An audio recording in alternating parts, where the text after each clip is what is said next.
नमस्कार। अभी तक हमने पितृपक्ष के संबंध में बहुत सारे विषयों को वैज्ञानिक दृष्टि से समझने का प्रयास किया और वो प्रयोग किस प्रकार निर्मित हुए, किस प्रकार उनका सृजन हुआ है, कैसे करे जाते हैं, उसको समझा हमने। हमारे जीवन में पितृदोष का कितना प्रभाव हो सकता है उसे हमने समझने का प्रयास किया। तो ये तो था कि हम उस नेगेटिविटी को जो हमारे जीवन में क्रिएट हो सकती है अगर हम अपने बड़ों का सम्मान ना करें, अपने पूर्वजों का सम्मान ना करें, तो उसको हम कैसे कंट्रोल करें और हम कैसे पॉजिटिविटी का, उनके आशीर्वाद को प्राप्त कर सकें। यहां तक की यात्रा थी। लेकिन क्या इसकी कोई और भी व्याख्या हो सकती है? क्या हम किसी प्रकार से उस पितृपक्ष में उनकी ऊर्जा को इस प्रकार भी प्राप्त कर सकते हैं जिससे हमारा जीवन अत्यंत उन्नत हो सके? तो ऐसे में हमें आध्यात्मिक खोज करनी पड़ेगी, अध्यात्म के रूप में उसे समझना पड़ेगा। तो आज इसी का प्रयास करते हैं। तो सबसे पहले समझिए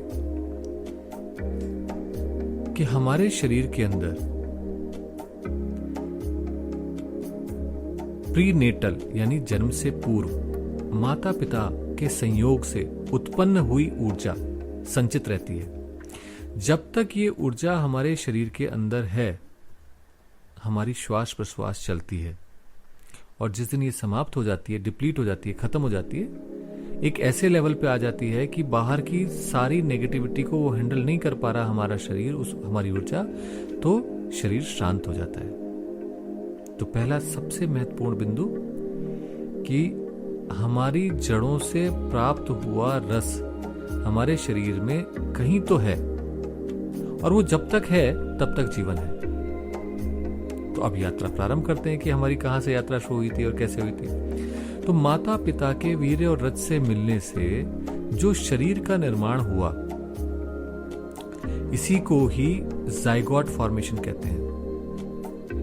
जब पहला सेल बना एग और स्पर्म के मिलन से, फ्यूजन से, तो वो एग, वो सेल पहले मियोसिस और फिर माइटोसिस, बायोलॉजी की टर्म्स हैं ये, उनके माध्यम से डिवाइड करता है, मल्टीप्लाई करता है। 1 के 2 होते हैं या 2 के 8 हो जाते हैं। तो मतलब पहले 4 बार मल्टीप्लाई होते हैं, 4 गुना, फिर 2 गुना होना शुरू हो जाते हैं। तो इस प्रकार से वो पिंड जो बना, आपने देखा होगा पितृपक्ष में पिंडदान किया होगा, तो आप बनाते होंगे कि वो पिंड किस प्रकार से बनता है। आटा लेते हैं, जौ का, उसमें जो है तिल मिला होता है और बहुत सारी चीजें, मतलब उसको बनाया जाता है लड्डू जैसा, बिल्कुल वैसे ही जैसे जाइगोट होता है। तो वो जो जाइगोट है वो माता के गर्भ में स्थिर हो जाता है, और जहां वो स्थित हो जाता है वहीं से शरीर का निर्माण शुरू होता है, और वहीं से प्लेसेंटा जुड़ जाती है उसमें। फिर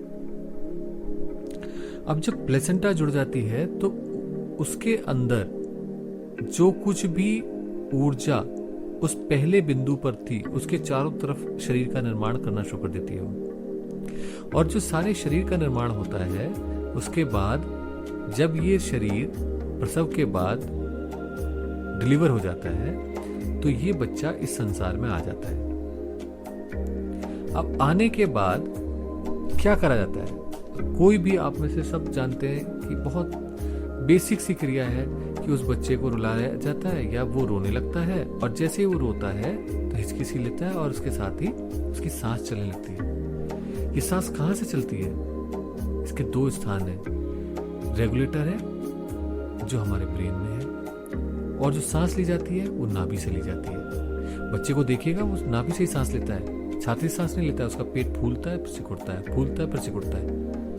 आज के मानव की तरह नहीं, लाइफस्टाइल प्रॉब्लम्स में ऐसा उलझ गया है कि सिर्फ छाती से ही सांस लेता है, गले से ही सांस लेते हैं कुछ लोग। तो बच्चा नाभि से सांस लेता है,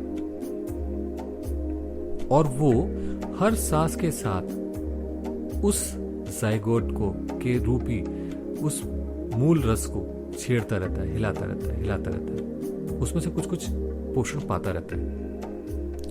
धीरे धीरे शरीर का विकास होता है, वो खाना खाना, दूध पीना सीख जाता है, और हमारा शरीर दूध और खाना और सबसे जो है पोषण, वो ऊर्जा नियत मात्रा में ऊर्जा को धारण करता रहता है और बेसिक सांस की ऊर्जा हमारी उस प्रीनेटल ऊर्जा से प्राप्त होती रहती है।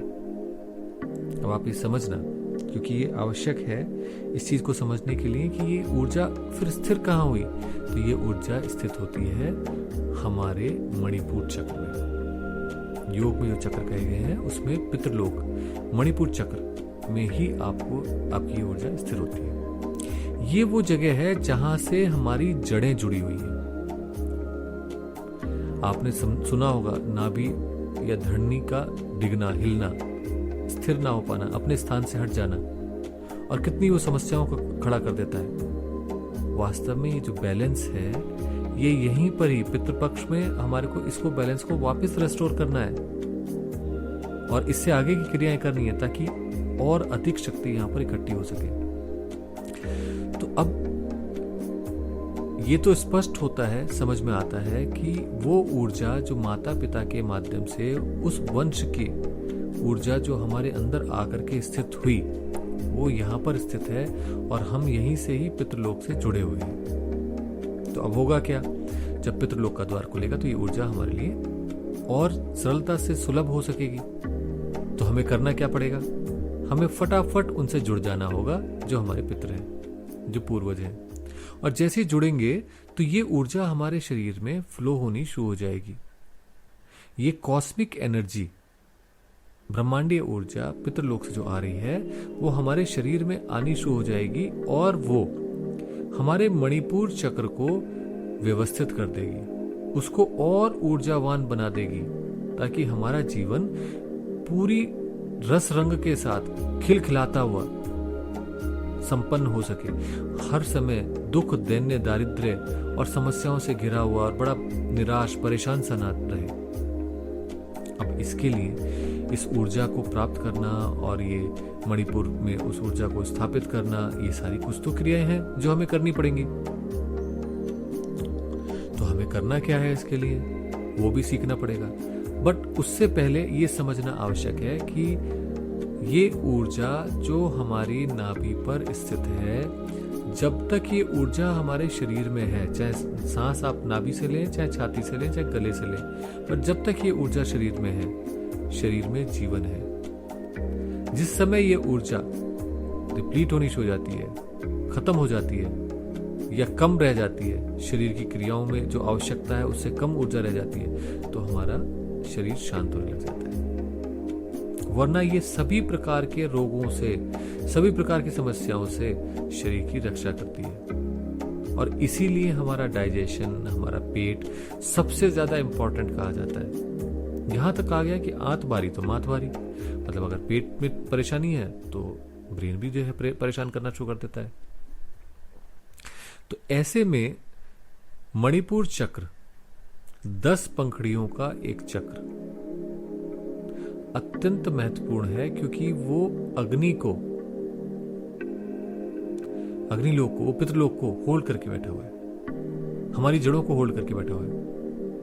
तो हमारा डाइजेशन ठीक नहीं है, इम्पेयर्ड है और बहुत सारी समस्याएं उसमें जो कह सकते हैं हम वो जुड़ी रहती हैं उससे। तो हमें अब करना क्या है, करने के लिए बहुत सरल सा प्रयोग है। आपको अपनी सांस में इनहेल और एक्सेल में कुछ प्रयोग करने हैं, और उससे भी पहले आपको अपने पितरों को देखना है, उनके प्रति अपनी श्रद्धा व्यक्त करनी है, उनको जल अर्पित करना है ताकि वो तृप्त हो।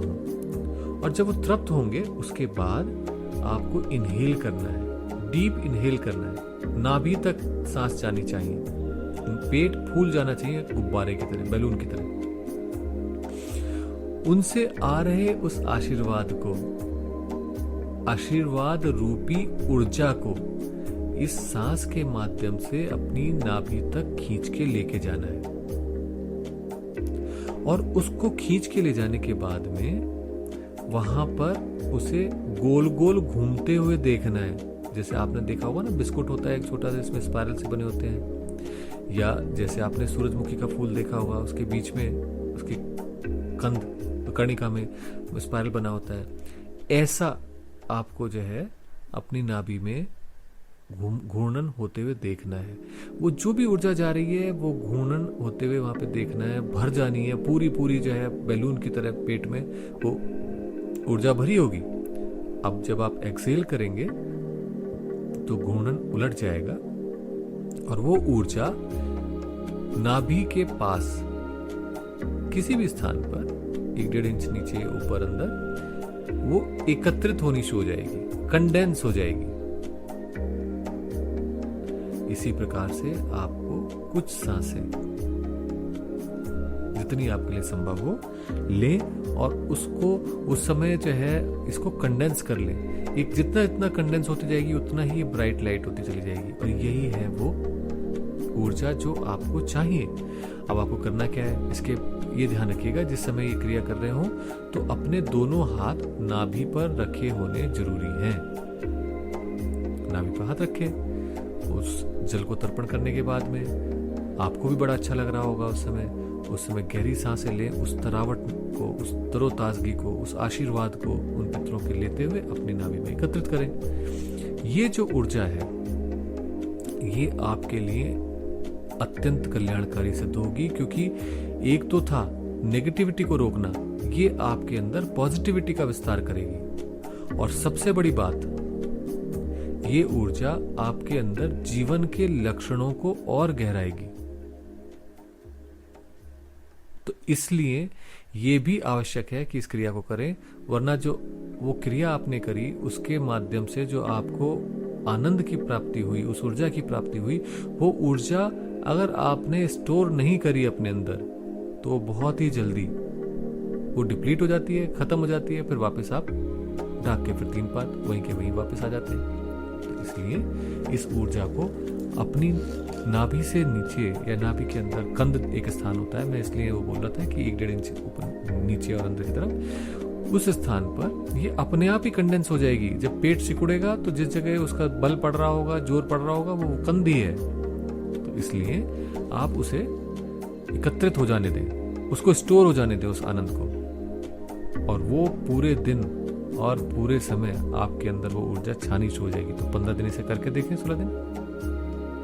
तो इसलिए पितृपक्ष में ये आध्यात्मिक पक्ष को भी समायोजित करें, तब आप देखें कि आनंद और आपकी सफलता जीवन की किस चरम अवस्था तक पहुंच सकती है। अपनी जड़ों से जुड़ने से और उनका आशीर्वाद प्राप्त करने से जीवन में बहुत कुछ गुणात्मक परिवर्तन होंगे। अनुभव करें। नमस्कार।